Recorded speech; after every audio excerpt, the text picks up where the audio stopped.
1,000 true subscribers that are willing to give you $100 each, but not a month, not every 6 months, not every 3 months, every year. So $100 every year, which is roughly around what, $8? Because 8 times 12 is 96. So roughly around $8 and some change.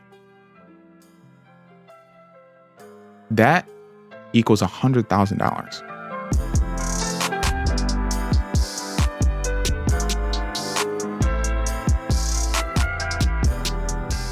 Yo, what is going on, guys? It is your boy.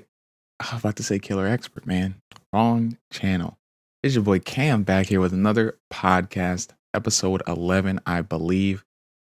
Man, oh man, I don't know if I was going to get this podcast. I didn't know if I was going to actually start recording this podcast. 30 minutes ago, I was dead sleep and it's 6:30 on a Sunday. The same Sunday that I'm going to be releasing this podcast. So we are not getting better. We're literally either staying the same or getting worse from last week. I know I was almost barely recorded last week's podcast, but as you do notice, we don't have a guest. I'm not introducing a guest for this episode, where you probably have seen by the thumbnail that there is no guest. The guest that I was going to have on, I think will be on next week. So if that might happen, or, I have another guest on next week, but we'll definitely have a guest next week. It just didn't work out to have a guest this week. Because the main reason is because I was lazy. After I asked the first person, I didn't really ask anybody else.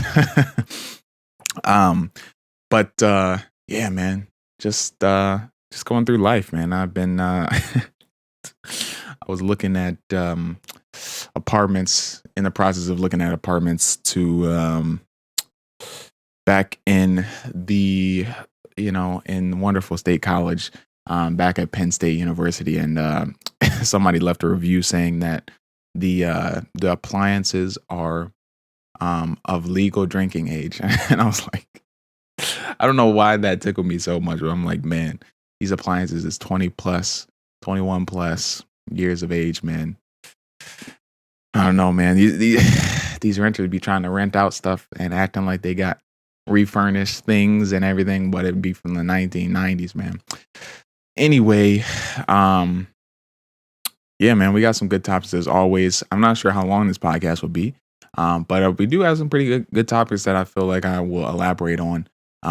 But we're probably looking around the 35 to 40 minute window anyway. Hopefully we'll get you some longer podcasts. I know some of you all like those hour, 10-minute conversations. And it's easier to have those with a guest than with myself, because there isn't much to bounce off anybody. I know these topics would be cool to talk with people. And, once this gets more consistent, we might have guests more frequently. Yeah, it'll just kind of depend on how I want to transform the show. I think some people do value when I'm just talking, because it's just, you get to hear my opinion on things, and obviously you can agree or disagree with them. But I hear that obviously people love the when I have a guest, the guest episodes, and I love them too, man. It's always good to pick other people's brains and then share your opinion as well. But yeah, for the first, excuse me. For the first topic here, forgive me if I'm lagging a little bit. Like I said, I just woke up. But for the first topic here, we got the Jesus. Just read the screen, Cameron. What are you doing?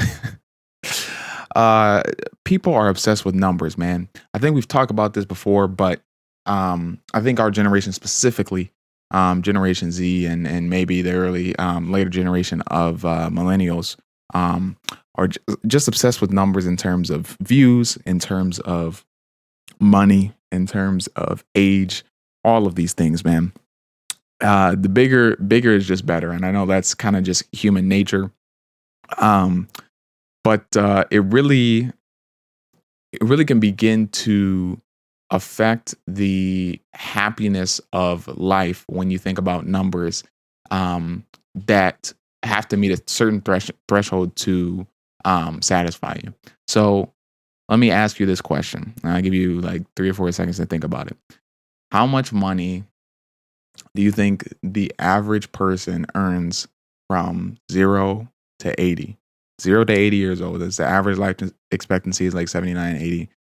How much money do you think that the average person owns or like earns from 0 to 80? Once you got that answer, then I have another question for you. What is the amount of money that you would like to have to live the life that you're living now? I don't think you are living lavish Gucci style lives, man. I'm just talking about the life that you're living now. How much money would you like to have in the bank to just kind of live it out? Vacations included, things like that, wedding costs, all these, big costs included. How much money would you want? Not, you know, don't start thinking about you buying a Tesla and a Lamborghini. I'm not talking about that. I'm talking about just living a life that you're living and maintaining that life um, with one or two kids. So the answer to the first question, if you thought about these both questions, hopefully you have the answers by now. The answer to the first question is around 2.5 to $3 million that people earn from 0 to 80. 0 to 80, they earn three. Not even touching three, but sometimes 2.5 to $3 million. I don't know what that.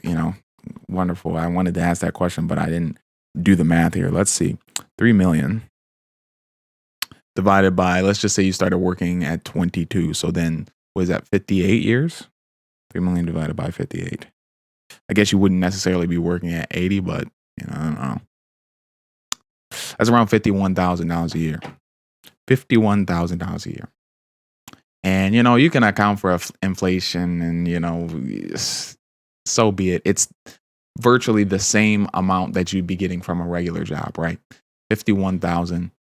Pretty much any corporate job is going to give you around 40 to 50,000 or more as you go on in the workforce, and most of you will be making over $50,000 with a little bit of seniority, by 28, whatever it is. My point in that is I feel that your answer to the second question was probably a lot higher than 2.5 to $3 million. And judging from now, you probably haven't made too much money. If you're around my age, you probably haven't made too much money. So that money, if you said $7 million, that money from now would be basically how much money you've made in your lifetime, because you haven't made that much money from 0 to 20, right?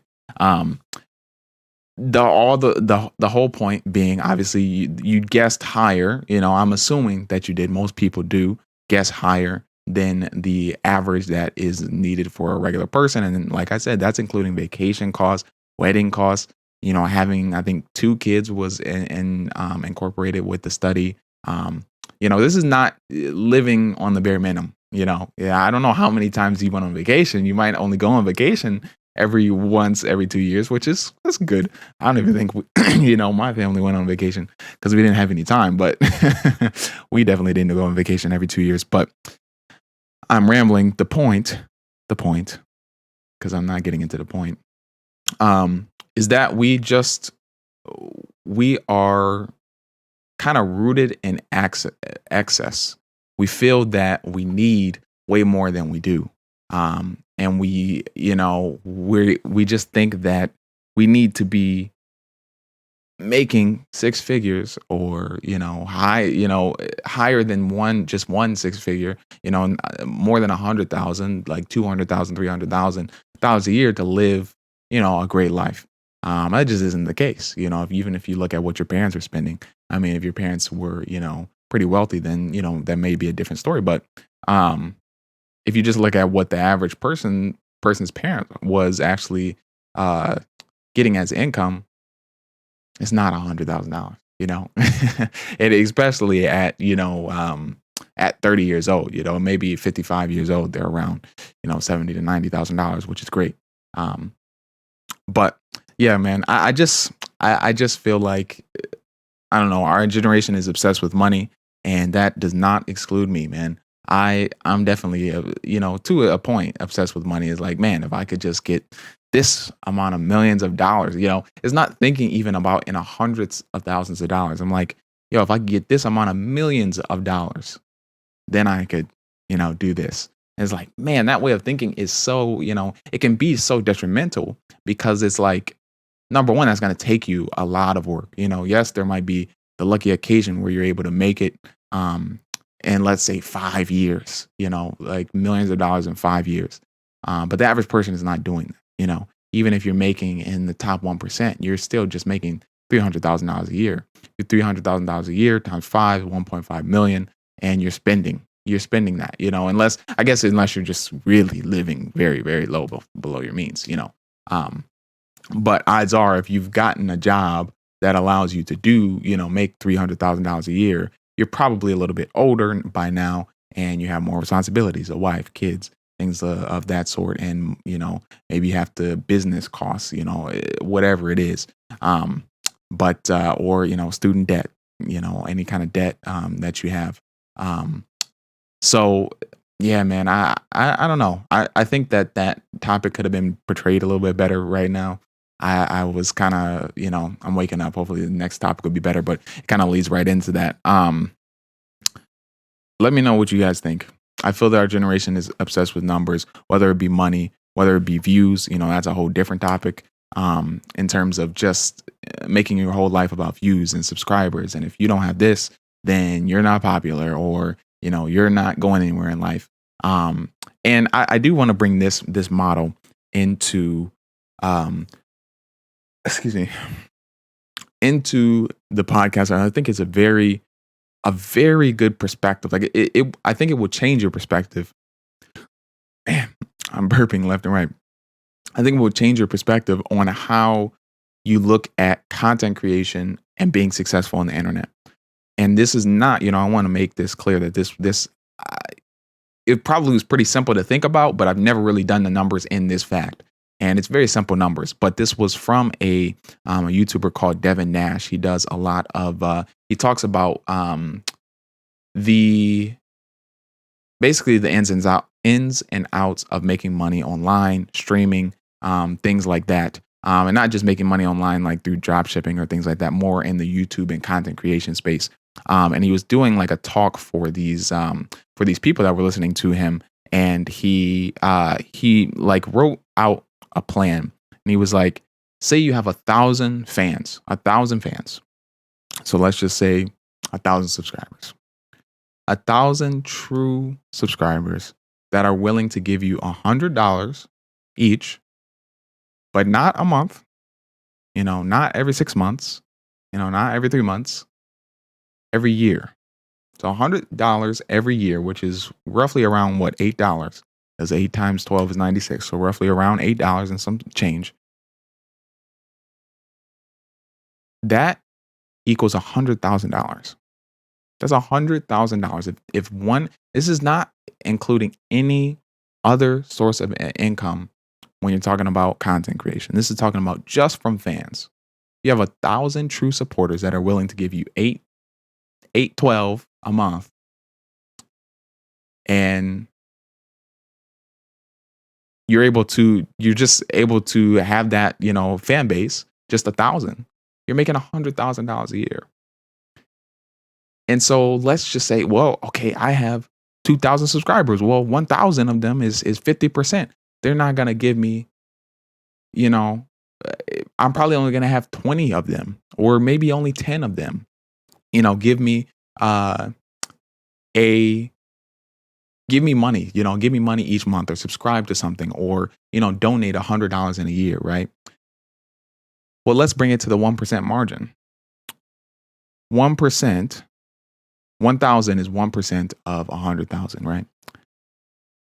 So all you would need, and I do say this a little bit lightly, but I want you to realize how many subs 100,000 subs is. People kind of throw away today, and this goes right hand in hand with the topic. Well, we'll still talk. I haven't introduced the next topic, so we're still on the topic of being obsessed with numbers. But people don't realize how much 100,000 subscribers is. It's like, oh, you have 100 subscribers, that's cute, or 100,000 subscribers, that's cute. I need to hit you. I need to get you to that million, and then it's like, okay, we're talking. Even 1 million isn't even not that big. Like, obviously, if you know the person, like, let's say you went to high school with the person and they got like 100,000 or 1 million subs. Yes, that's a big deal. But if I'm just looking around, it's like, oh, he's got 1 million subs. Okay. You know, I mean, it really just depends on your content. You can have 20,000 subs, and if I love your content, I'm subscribing. You know, I'm watching every single video, whatever it is. I actually just found somebody recently that does like documentaries. Dang, I need to put that on a list, man. Hold on. Let me put that on the list, man. Talk about documentaries on YouTube. But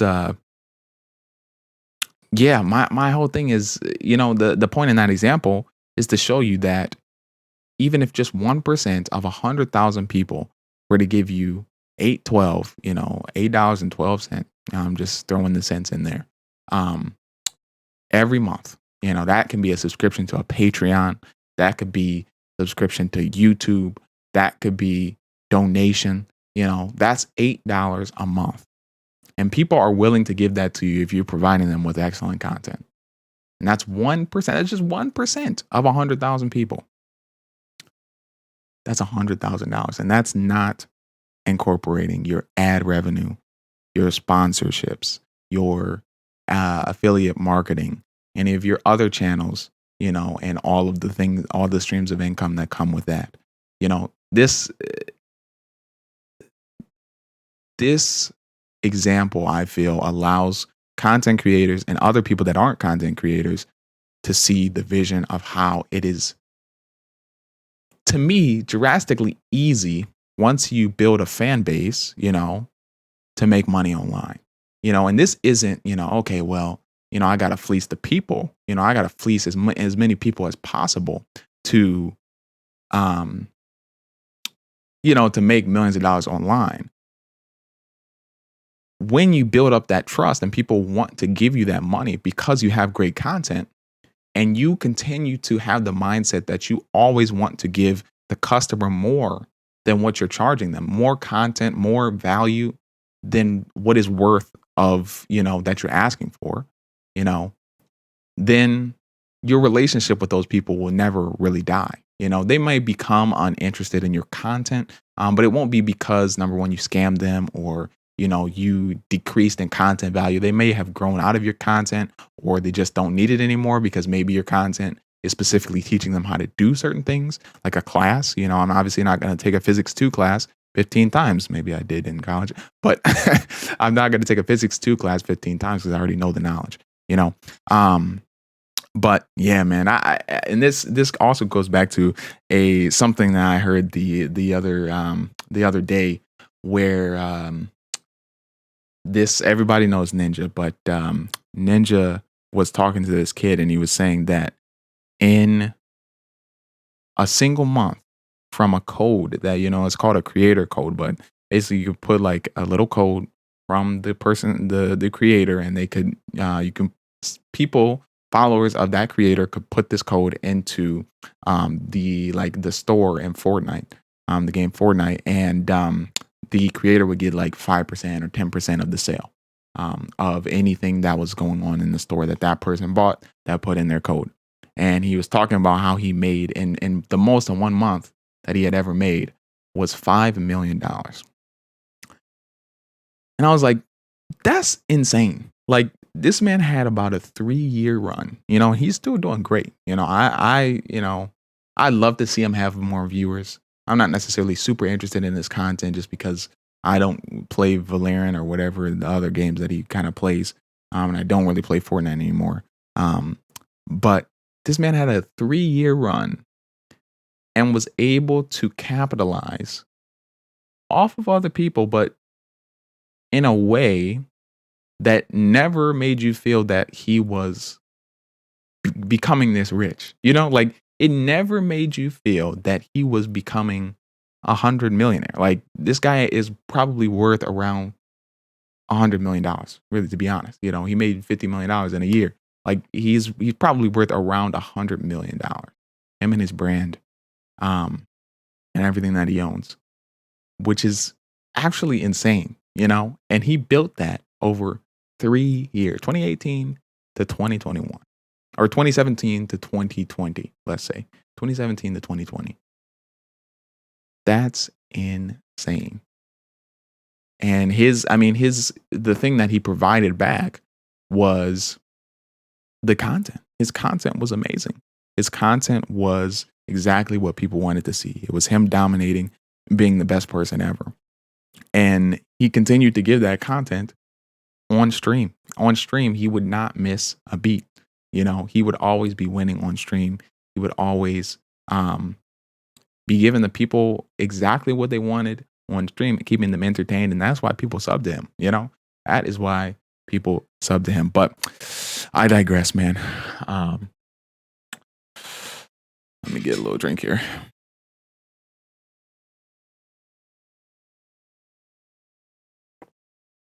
Have you guys ever had these Izzy's? I think I was talking to my chat about it. I might do a little stream tonight. Just thinking out loud here. But these are really good. You should buy these. I think my dad gets them from Costco. They're like a carbonated kind of juice. Supposed to be healthier than pop. Yeah, basically it's like carbonated juice. But it's supposed to be like no added sugar, no preservatives. They always say that though. I don't know how useful that is. But then it's supposed to be like natural fruit juice, like more of a natural fruit juice kind of thing. Anyway, the next topic is that this is one I want to really delve into. I know we kind of delved into the first topic, and hopefully you got some value out of that. Hopefully it wasn't just me rambling. Hopefully that actually meant more.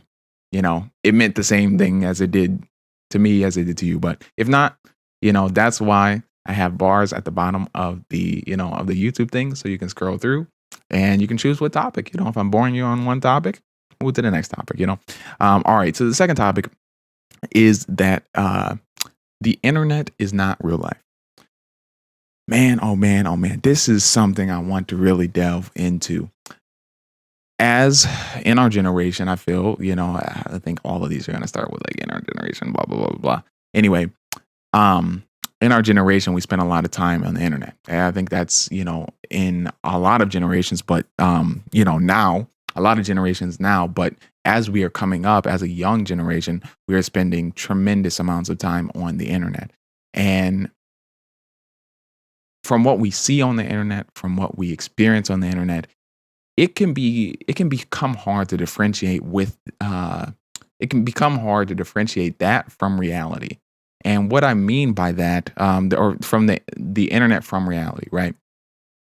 And what I mean by that is, when you see this space on the internet where people are saying kind of like outlandish things, or just crazy things are kind of happening, it almost feels like, oh man, the world is, the world is a certain way, or the world is quote unquote toxic, or, the world is all hatred, and while I do feel that there is more toxicity today than maybe ever before, or I don't know, there's just a lot of toxicity.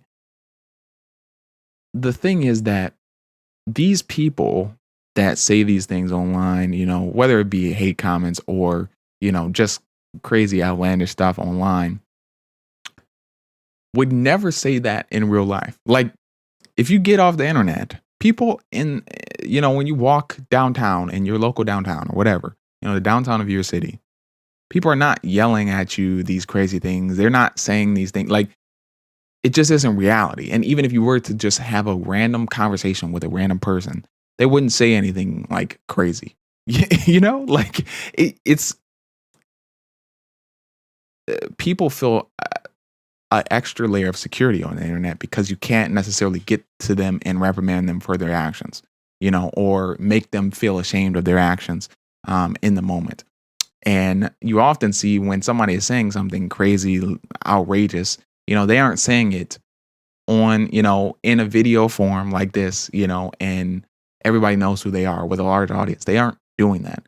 They're typing under somebody else's, tweet with a count made 5 minutes ago because they wanted to say this crazy thing, but they went through the effort to make sure that nobody could really track them, right? Or the average person couldn't really track where this account was made and, who this account is connected to because it was just made 5 minutes ago, right? I think that is it's imperative to realize that, the internet isn't reality. And I think some people are like, oh yeah, well, I don't think the internet is reality. I know crazy things happen in the internet and all of that. But my thing is a lot of insecurities come from the internet.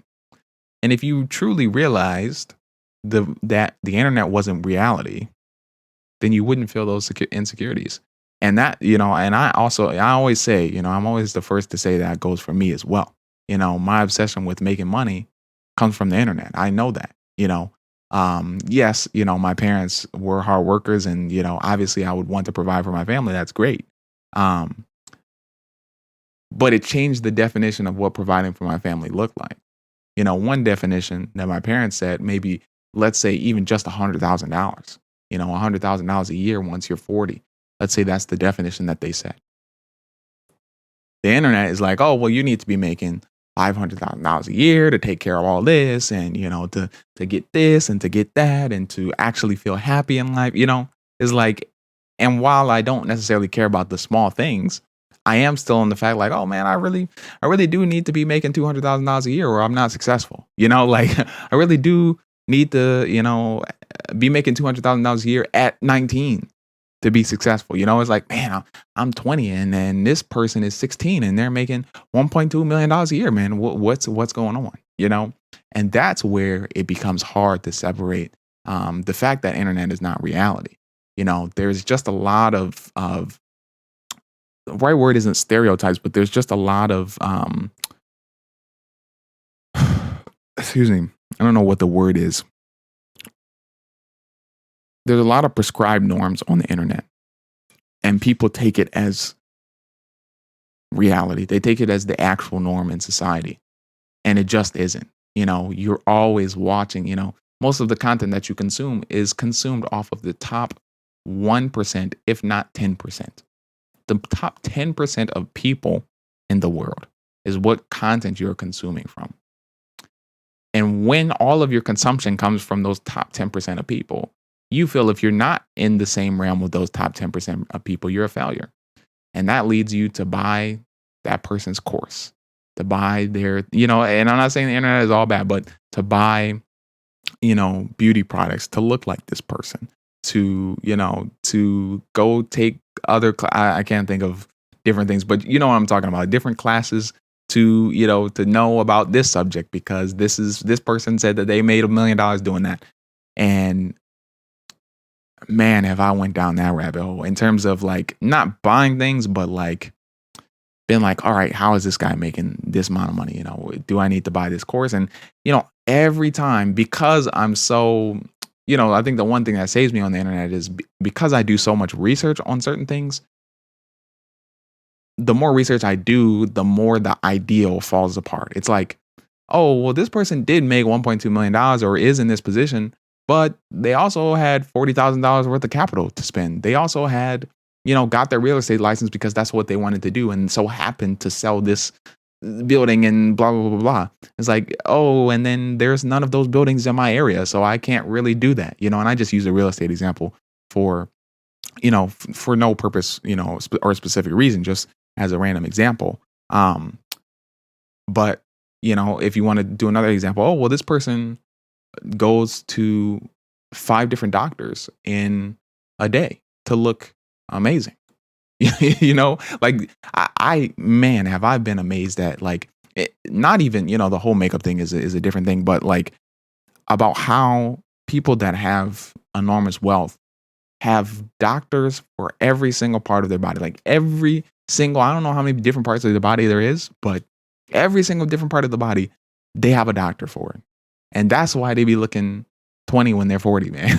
Like these people don't just walk around the earth and then it's just like, oh, yeah, I look amazing. It's like, nah, bro, I be going to doctors and I'm like, man, but once you start to, people don't really go that far to see why that is. But once you do realize that, it's like, man, but I still want to look like that person because I believe that is the beauty standard, or I believe that making $500,000 is still success to everybody, which it just isn't.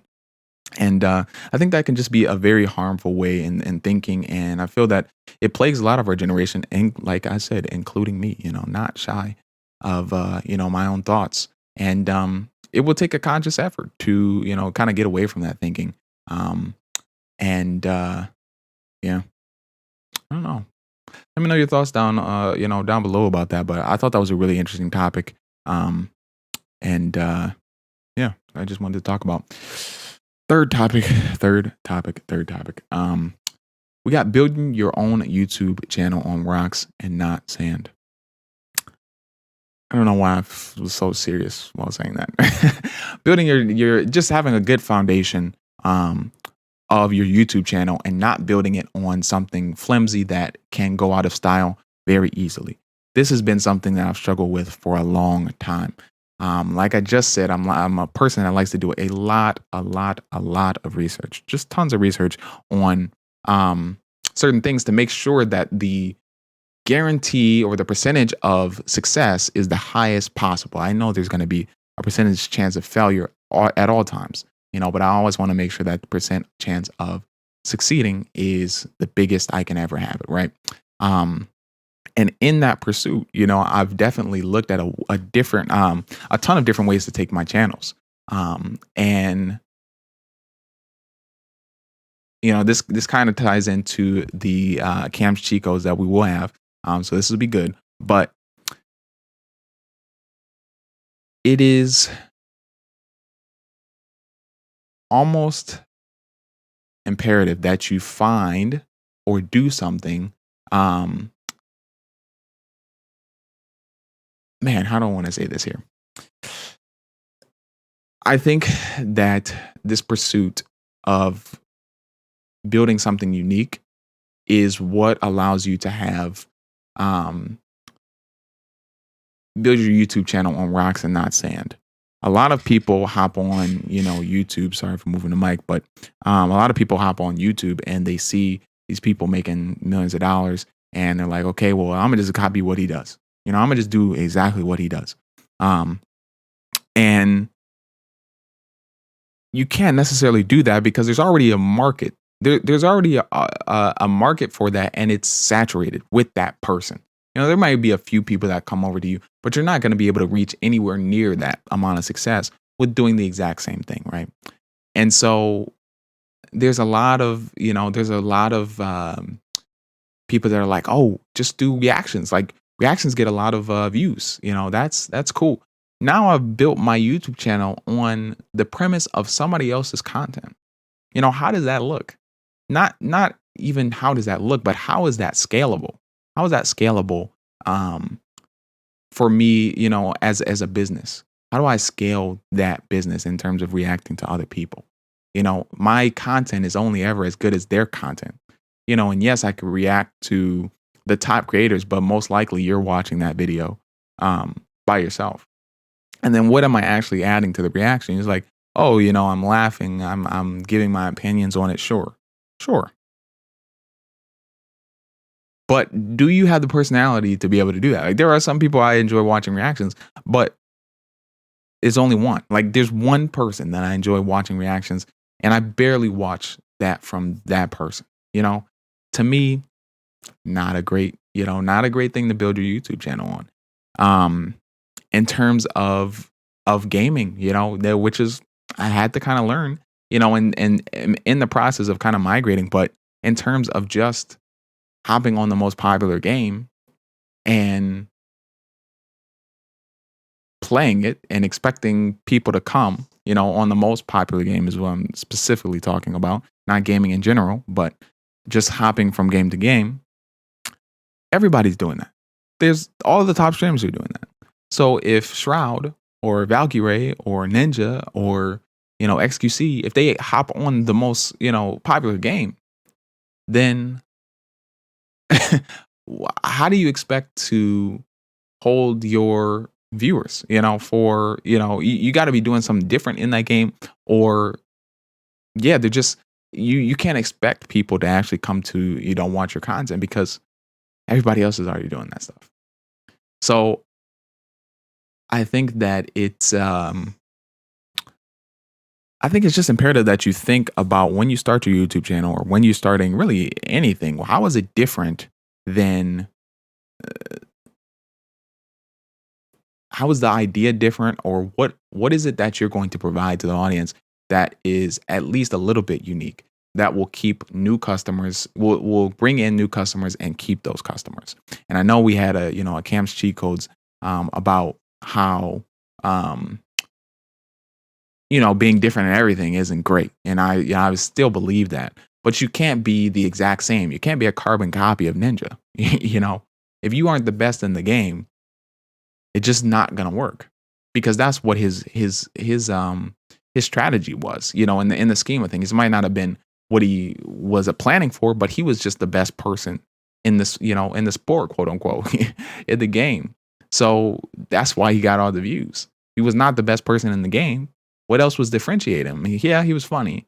Yeah, he was a streamer, but so was everybody else. So were all of these other streamers that were bigger than him at the time. And he excelled because he was just the best person at, of course you could say a little bit of luck, but he was the best person at the game of the most popular game.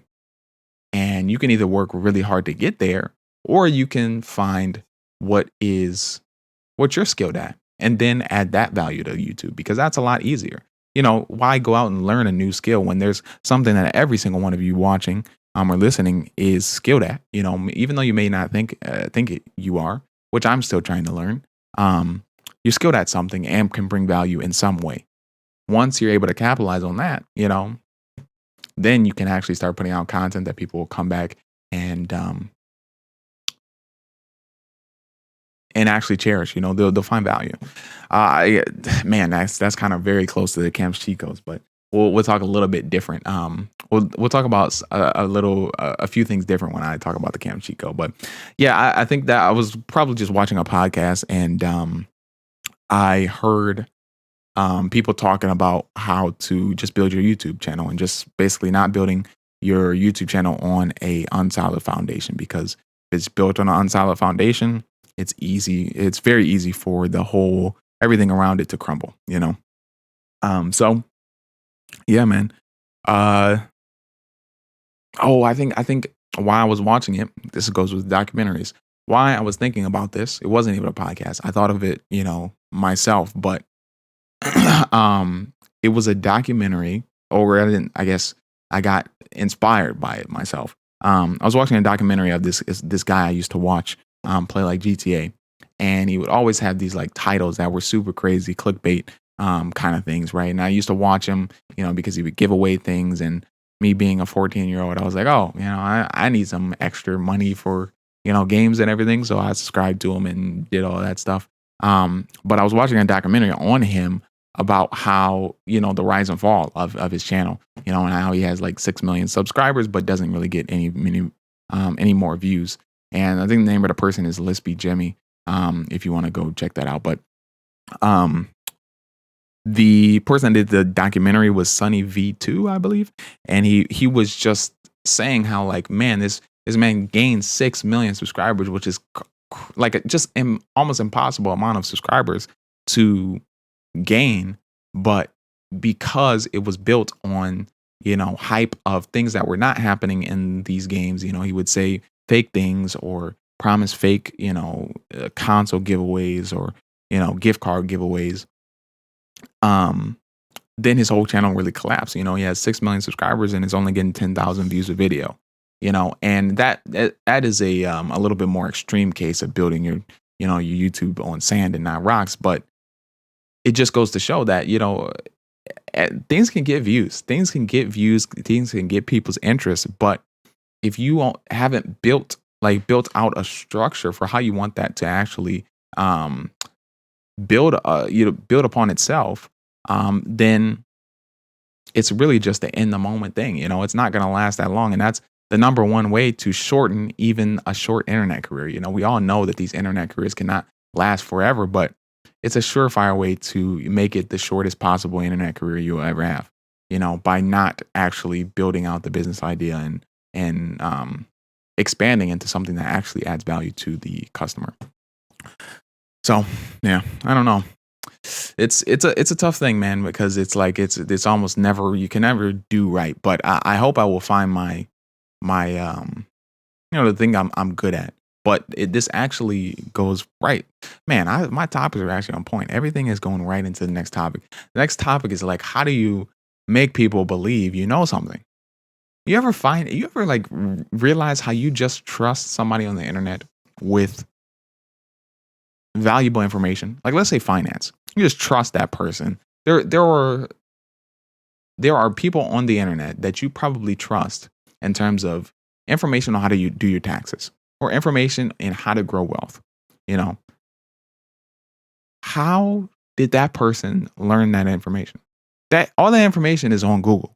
Every single bit of what they said is on Google. Yes, they might have put it a little bit different way. Yes, they have value, but they have value because they've convinced people that they know something, you know? And I've always found it crazy that they've convinced millions of people that they know something, not because it's bad. It's just how do you do that? Like how do I, as a content creator, convince people that I know a little bit about growing a YouTube channel or, whatever else I'm trying to teach? A little bit about gaming, a little bit about whatever it is.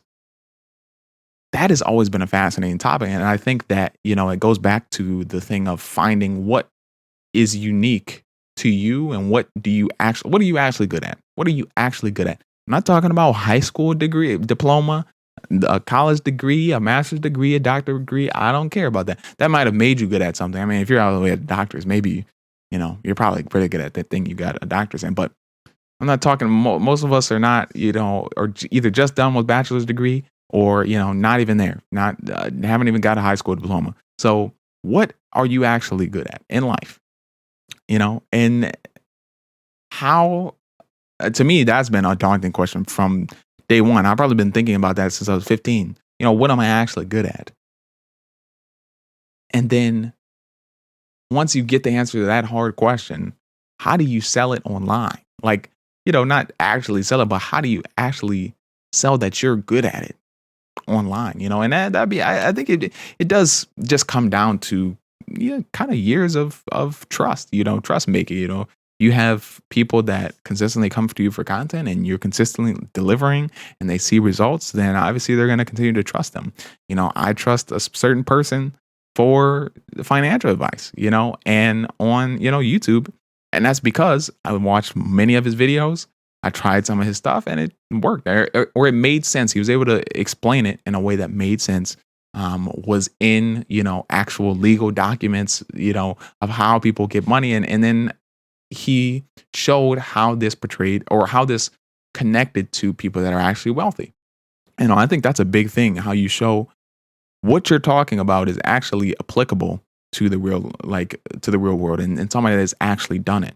And that can be you sometimes. That can be like, oh, I did it. But if you're able to point out multiple people that other than you that have done what you're talking about and have succeeded, I think that's a huge point for other people to vouch for you. But excuse me, I just think that that's fascinating, man. There are many people. I mean, pretty much everything on the internet, right?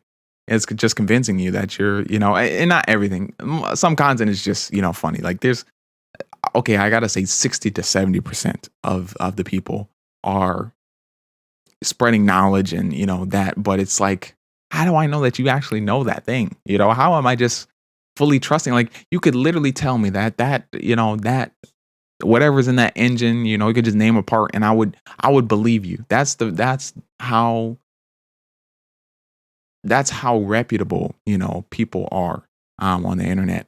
And I don't know, it's always been a mystery to me how they actually build that trust in people. But so I don't have the answers for you on that one. I don't really have a follow-up piece for that. So I don't know. You guys will have to figure that out. Oh man, oh man, oh man.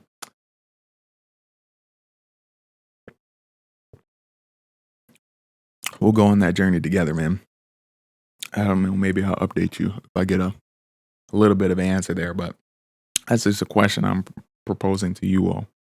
You know anything about it, but I'll put documentaries on this list. That's the last topic. I want to for those that are interested in documentaries,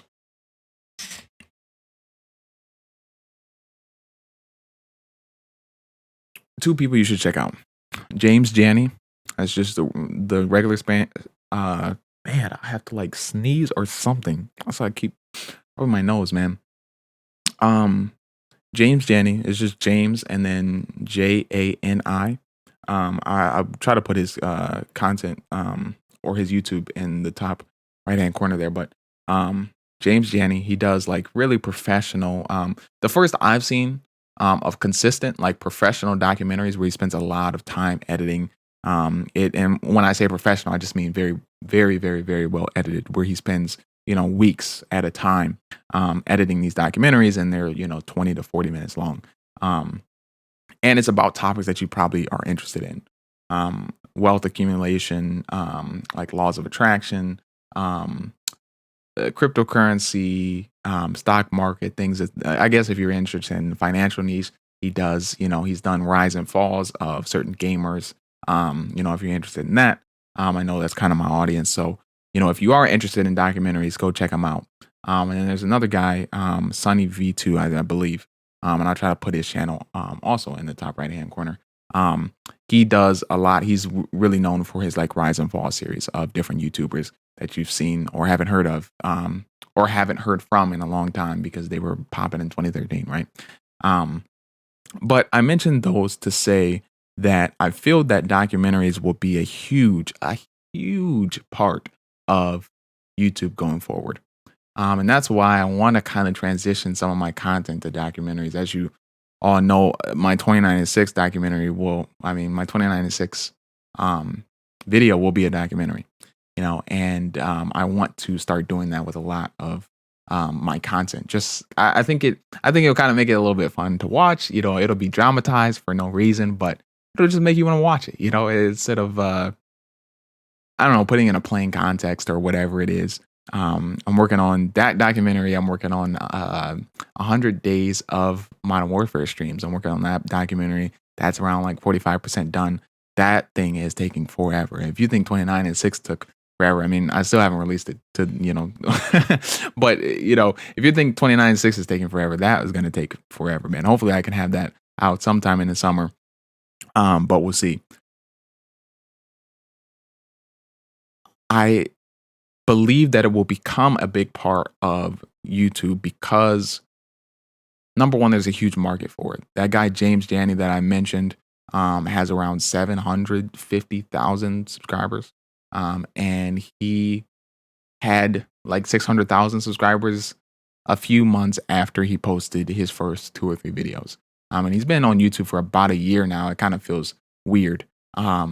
But he was able to grow his channel within a year. Like, just say the beginning of COVID, because he didn't start before COVID. He started this YouTube channel with all these videos, and he was able to grow, from March to March, let's just say 750,000 subscribers. And if that doesn't show you there's a market, for this kind of content, I don't know what's going to show you. But also, other guy that I mentioned, Sunny V2, I was looking at his videos, trying to scroll down to see what his last video, and it is also like 11 months ago. So he has, probably half the subscribers of James Janney. His content is, I think it's great. It's not as highly edited as, James Janney's content, but it's still great. I think it's awesome. And his content is sometimes a little bit longer than James Janney because he doesn't have to edit as much,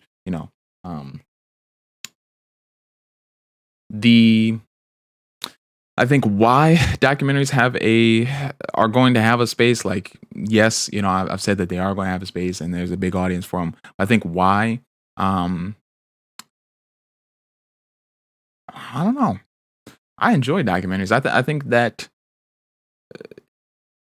people like knowing the history of things. People like when you dramatize, you know, stories that aren't necessarily that dramatic. If told in the real life wouldn't have that such an effect. But they like that kind of dramatized storytelling.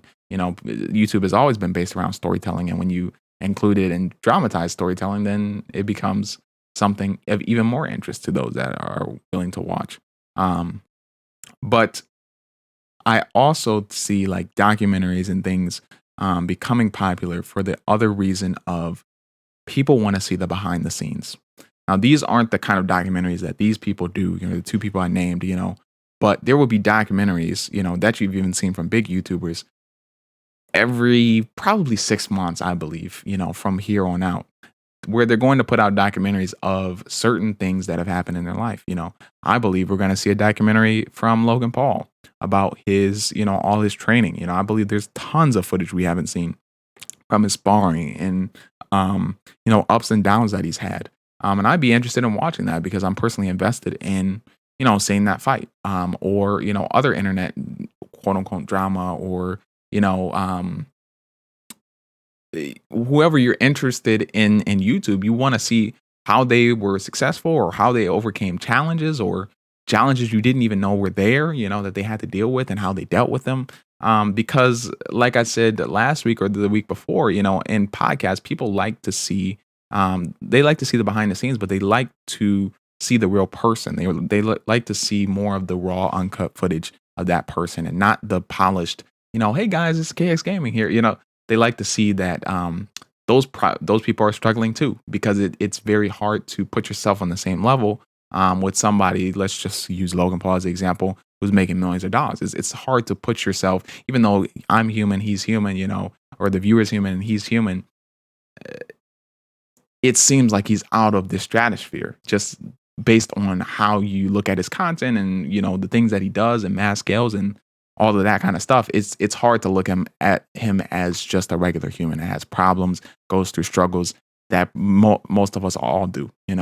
Um, and so that's why I truly believe that documentaries, in terms of, from your favorite content creators, will be coming out. And this has been, I want to put this at the end of the podcast, so that, the people that actually listened to, this whole podcast will hear this. But a YouTuber, and I'm sure there's been other YouTubers that have mentioned this, but I was listening to a podcast called the Colin and Samir Show. I've posted on my Instagram a few times and told you all to listen if you actually, are interested in some of that content. But the Colin and Samir Show, and they had a guest, on, called Airrack. If you've been around YouTube in the last year, you've probably seen his videos pop up. Kind of like a Mr. Beast kind of style video. Kind of crazy things are happening in the video. He's getting, almost 500,000 to 1 million views a video. And his whole strategy for last year was to grow himself from around 0 subscribers. I think he had like around 1,000 or something, 1,000 to 1 million subscribers in 1 year. And while we could get into that story, which is kind of incredible, you can kind of go search it up. I think there's documentaries on that anyway. He talked about how there's one avenue, there's many avenues. And I'm going to make this like a series or whatever. I need to like jot down all the things that I know will become, that are highly sought after, but nobody is actually doing right now. And when somebody comes in and does it well enough, high quality content and all that stuff, they'll get a lot of followers. But, and it's not all of them are always things that like I'm not good at. Like I couldn't really do, but other people I know, like if they had the skill, they could gain millions of followers. Anyway, he talked about that there was one venture that he wanted to get into that he felt that nobody else did, and it was really telling the story of what happens, all of what happens behind the scenes, and how you created this empire of followers, and how you created this empire of a brand, for all of these content creators that have millions of followers, or just hundreds of thousands of followers, or tens of thousands of subscribers, or followers or whatever. And he said he hasn't seen somebody do, film from the start, film the hard parts of life, and then come out with a big project to where they're, releasing documentaries. Obviously probably gonna have to be more than one documentary. It could be a movie. But people want to see the raw clips. Yes, they love a highly edited thing. And yes, you could put it in a movie, but just a 30-minute video of like, hey, this is what I'm doing. Like, and yes, you have to edit out some of the parts where you're not doing anything, but most of that people want to see just raw footage.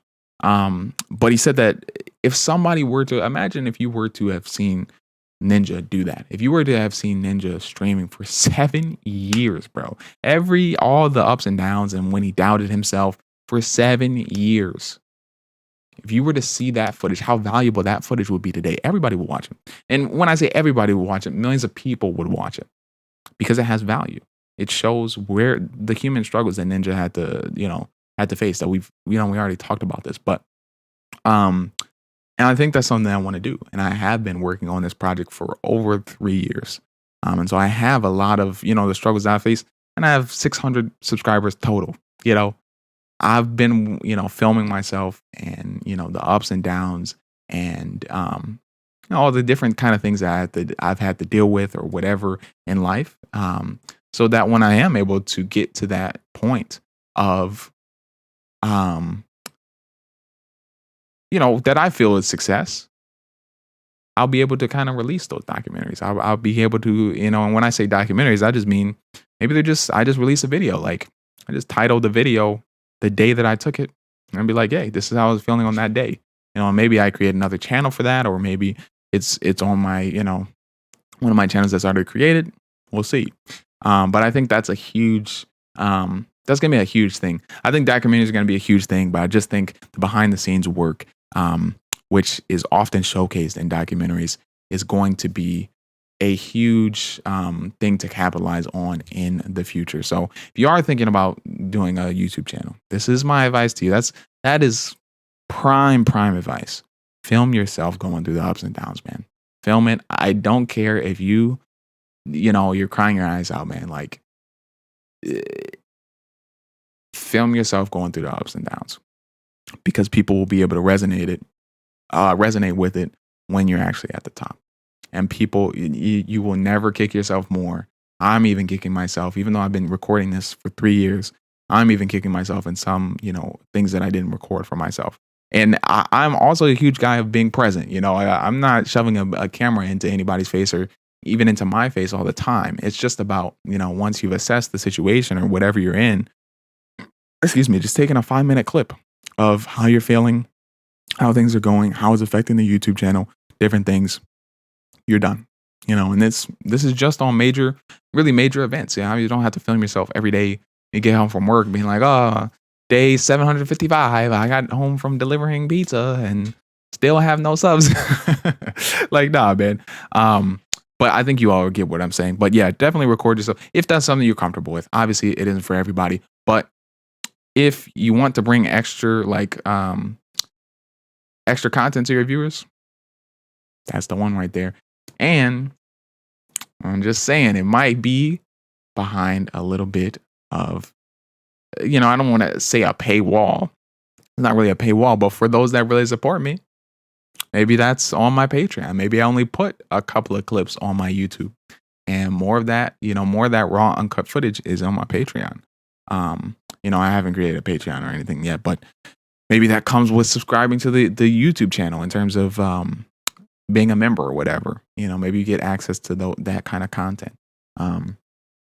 And that's all ways of building a business. Like at the end of the day, you do have to make a little bit of money. It's great to give people a bunch of content, and you always want to give them, like I've said earlier in this podcast, you always want to give them more value than you're getting back in terms of monetary value. Because I'm a huge believer in that, and building community. I feel that's the best way to build your community.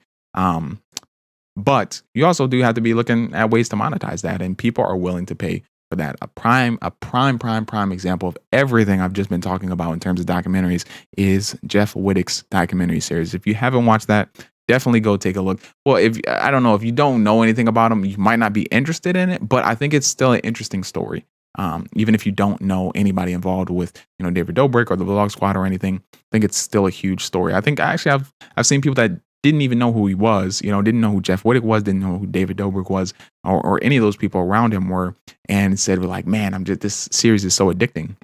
That's because documentaries are in, man. I'm telling you, you're getting this firsthand story. You're like, I probably should have said this earlier because I've known this for a while. Obviously, I've been recording this project for 3 years, but and we'll continue to do it. But you're seeing it starting to emerge with these people that have millions of followers. But that docuseries has probably combined over 20 million, maybe close to 25 million views, or maybe I'm highballing a little bit. Definitely 15 to 20 million views in total. There's 4 episodes. They're like 20 minutes each. And definitely go check that out. But that's like the perfect um, that's the perfect wrap up to all of this, to show you a prime example of what will happen.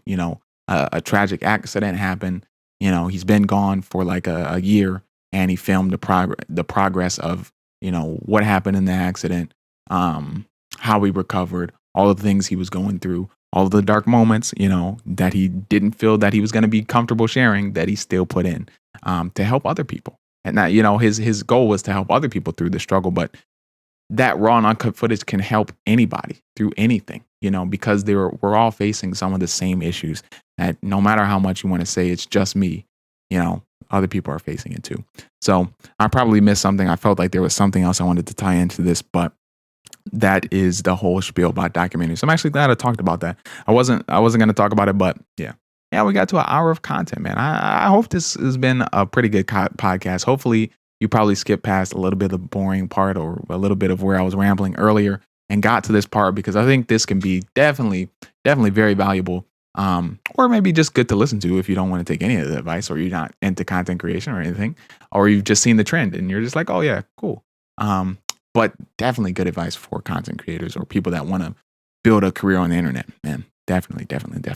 But the cam cheat code, man, the cam cheat code of the week is going to be, we've kind of already talked about it. I was kind of mad that like two of these, one of my topics kind of correlated with it, but you can't expect to do the same thing as everyone else and exceed to the same degree. You have to find your own unique thing, the thing that you're good at, and then scale that to production. Scale that production of content, of physical items, whatever it is. And going a little bit more in depth here, I was able to, I think this topic or this cam cheat code stemmed from, my personal experience, but also when I was watching that guy, Devin Nash, that I talked about earlier in the podcast.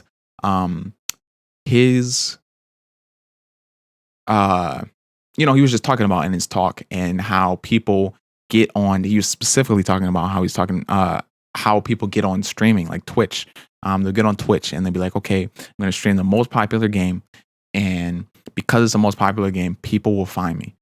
And that just isn't the case. It could be the case for a lot of different reasons, because Twitch doesn't really have any discoverability, blah, blah, blah, blah, blah. But it comes down to the fundamental. If you are recording, the exact same game and are not the best at the game, aren't in the top 1 to 2% of the game, best players, you aren't providing a funny attribute, like not a funny, but a different personality, and your stream doesn't even look different. You don't have different segments of your stream. You don't have anything that is unique to the stream. Then you're probably putting out decent content, but it's not better than those that are doing the exact same thing of you and were there first. So you can't expect to get on a platform like that, or even YouTube, hand in hand with YouTube, and expect to, get some result when you're doing the same thing. You have to find that thing that actually, maybe you are there. Like I said in the last cam cheat codes, don't get me wrong, in terms of you don't want to make everything different. You'll go crazy trying to make everything different. Obviously, you still have to play some certain games. There was tons of streamers that succeeded playing Fortnite. It wasn't just Ninja, and they all weren't the best players. Some were the worst players. Some capitalized on being the worst player. Take that for an idea. But you have to figure out what that is going to be for you. And if you don't already have that fan base there, then you have to figure out what, makes you unique in that. Some people were able to switch to Fortnite, and because they already had a fan base and that was also interested in the hot game at that time, it was easy for them to transition. But if you don't have that fan base, you're trying to come up as a new person, as a new, face in this, in this economy of streamers or content creators, then you have to show why you're different.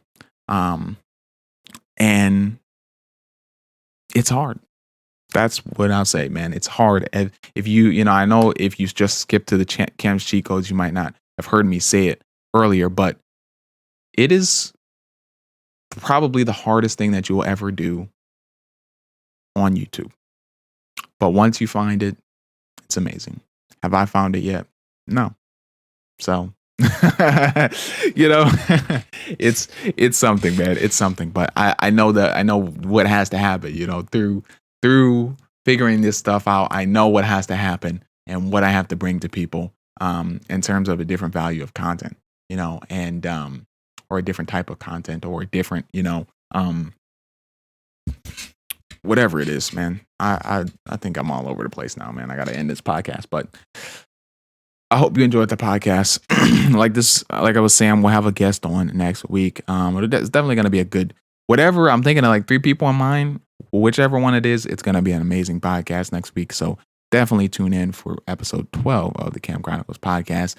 Stay alert for any new videos on any channels. I do apologize for being a little lackluster in the streams department, trying to figure a few things out. Like I said at the beginning, trying to figure out apartments, trying to figure out everything for going back to school, because I haven't been back to school in a long time because of COVID, man.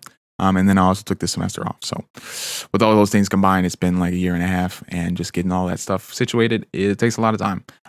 But we'll be back on it. I don't know if I'm going to resume the 2 hours of streaming for 6 days. That might be cut down. I'm pretty sure that's probably going to be cut down. But that means that is for the reason to get a little bit more videos out, a few more videos out, because I really got some content that I would love to share with you all, over on KX Gaming, but also on Game Chronicles. And so in order to get that content out, I do have to kind of subside, number one, work, but subside, some of the hours, or subtract some of the hours from streaming. And then once I get a little bit more comfortable with that, then maybe we can do some longer streams, some 4-hour streams that you all may enjoy, and a little bit earlier for those that are watching me like 6 hours ahead of time, like watching me at 12 o'clock when it's 6 a.m. for them. But yeah, man, that's going to do it. I appreciate y'all listening to all the way to the end. If you listen to now, I don't know, we're going to do some comment cryptocurrency if you made it all the way to the end. Comment crypto, that's just the first thing I I can think of, man. Isn't everybody obsessed with cryptocurrency now, man? Just something the last thing I was researching. But comment cryptocurrency if you made it all the way to the end. I know there's probably going to be maybe one person that does this, because I know once I started rambling, you didn't listen. So cryptocurrency, comment cryptocurrency, then I'll know you're a true Cam supporter. Those that are, supporter of me. Those that did listen to the end and just didn't listen to me rambling, I get it. But that's going to do it for the end of the podcast, man. Hope y'all enjoyed. Hope you have a great rest of your day. And have a great week. See you next week. Peace out.